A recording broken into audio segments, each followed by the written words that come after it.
good afternoon everyone. Ito yung view sa harap ng bahay namin, guys. Ayan. Stunning view of the ocean. Ayan. Maganda ang panahon, maaraw ngayon, guys, maaraw. At saka may dalawang cruise ship na naman doon, sa may backyard, guys. May dalawang cruise ship doon, Ayan. Ang dagat. Walang alon. Walang alon, guys, yung dagat.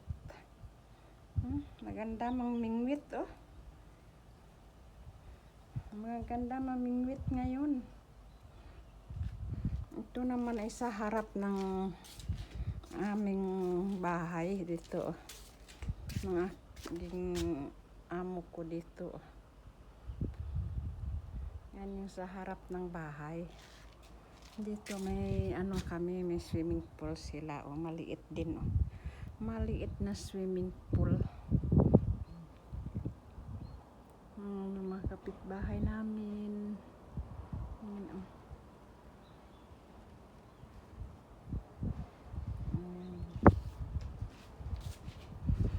Ang init, guys. Sarap lumangoy dyan, sa swimming pool, guys, Sobrang init.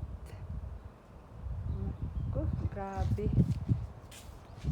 Ayan ang mga kapitbahay namin, guys, mga lahat ng mga bubong dito. Napansin nyo, guys, ang puti ng mga bubong, Ang puti ng mga pintura ng mga bubong dito.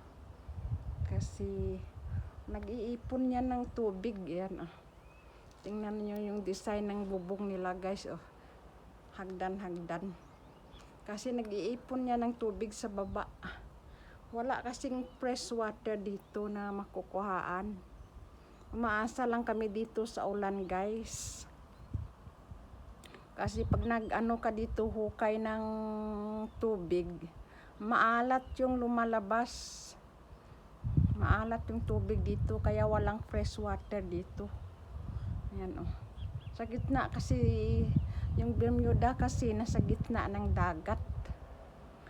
Yan nga, natawag nila Bermuda Island or Bermuda Triangle. Dito yun, guys, Kaya wala namang barko na nalubog.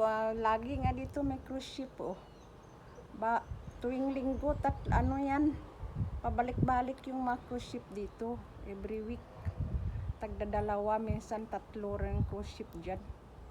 Yan, Wala naman. Mga history yun, siguro dati yun. Pero ngayon okay na kasi high-tech na ngayon, Kaya hindi na nalubog yung barko at saka aeroplano dito, wala na. Noong panahon siguro, nung lumang panahon. Ay ngayong panahon kasi high-tech na, kaya wala nang barko na lumulubog sa dagat. Yan, guys,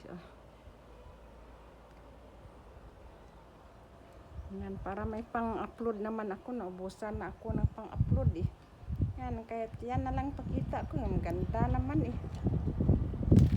Okay, guys. Thank you for watching, guys. Hope you enjoy watching. Okay. Yan.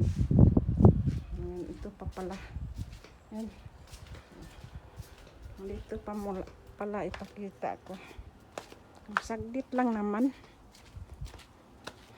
Kasi maganda kasi yung view doon, doon banda sa may dulo. Ayan. Yan, guys,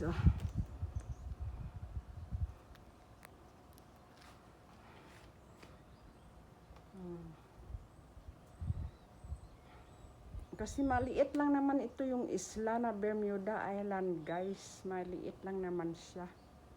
Ayan, Kaya lahat ng mga Pilipino dito halos magkakilala. Halos magkakilala kami. Kasi maliit lang naman itong isla na mainit din. Pag summertime, mainit din. At saka winter, malamig lang. Walang snow dito sa isla.